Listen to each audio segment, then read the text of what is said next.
We love cats, they're elegant, mysterious, and they knock things off tables for fun. In ancient Egypt, cats weren't just pets, they were divine beings, literally worshipped as symbols of the gods. Why?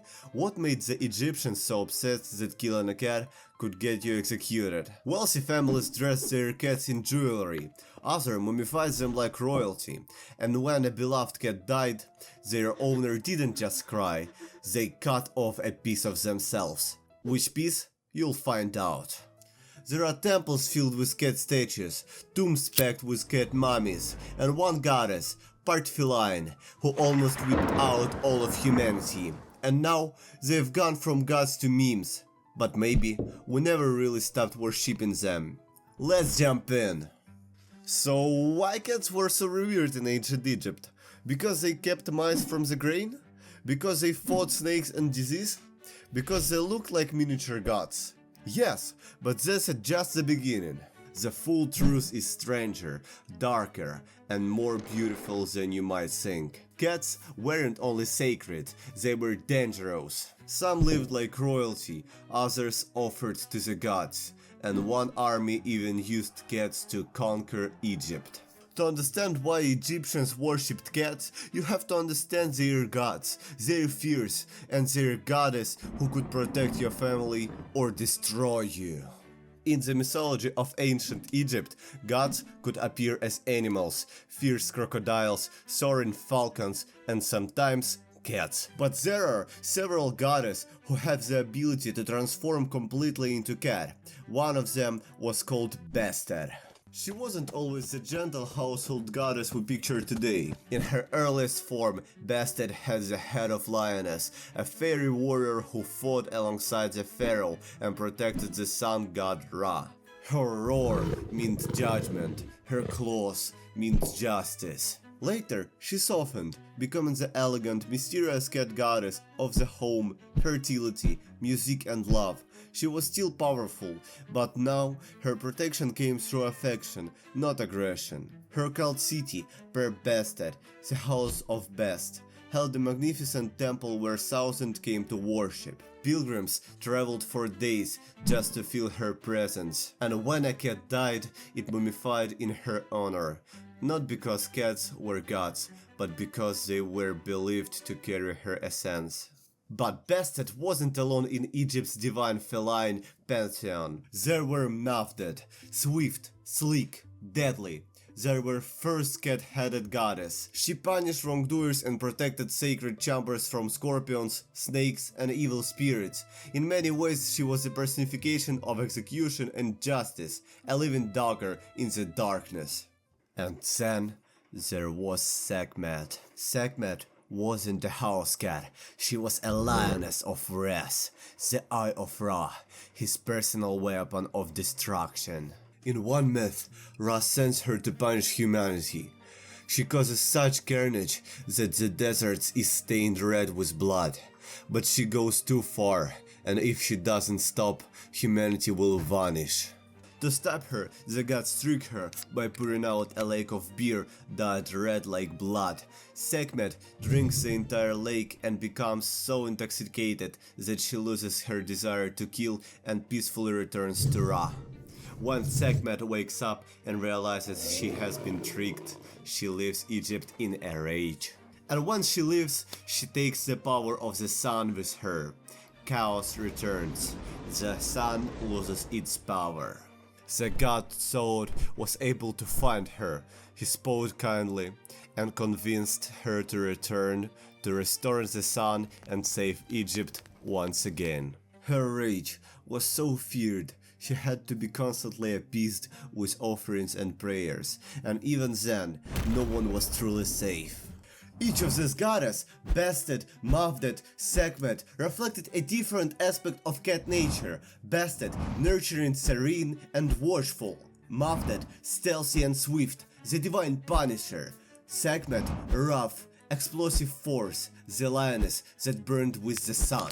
Cats were everywhere, in temples, in homes, in tombs, and even in the economy. Across cities like Bubastis, Saqqara, and Speos Artemidos, archaeologists found vast cat cemeteries. We're talking about hundreds of thousands of mummies, each carefully wrapped, sometimes with jewelry, nested in tiny sarcophagi. But this devotion wasn't just religion, it was personal. Many Egyptians loved their cats so much, they wanted them in the afterlife. Inside tombs, alongside depictions of family and statues, cats appeared as beloved companions, eternal symbols of joy and protection. If a beloved cat died in this life, the grief was visible.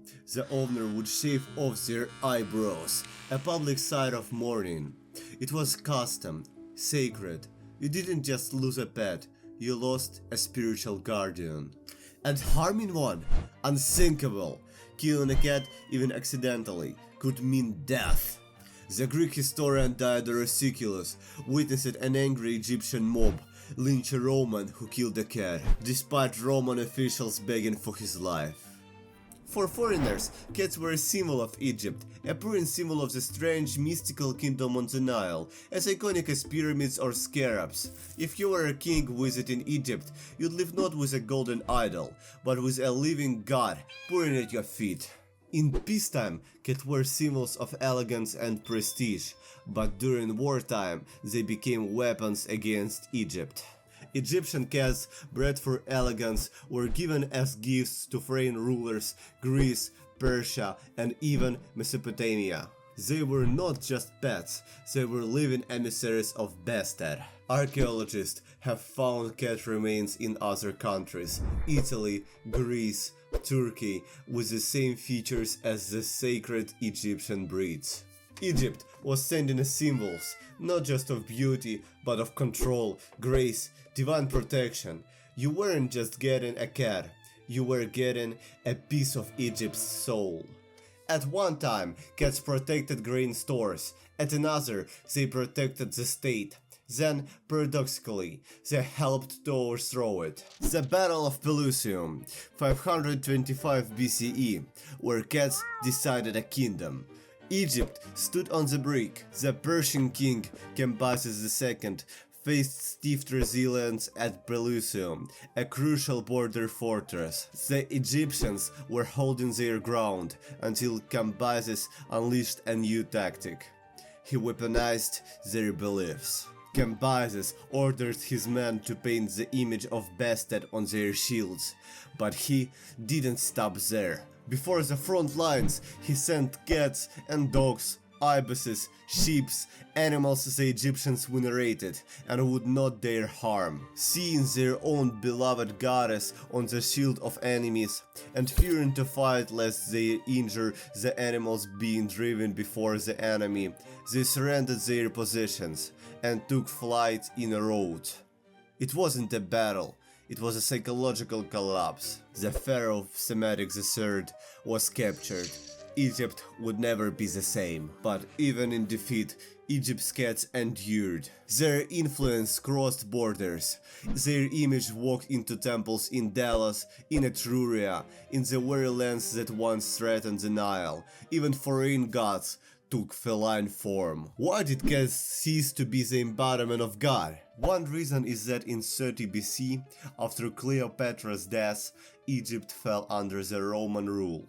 Egypt became a Roman province, and with it came new rulers, new gods, and new priorities. Although the Roman religion respected some Egyptian customs, cats were just ordinary animals to them.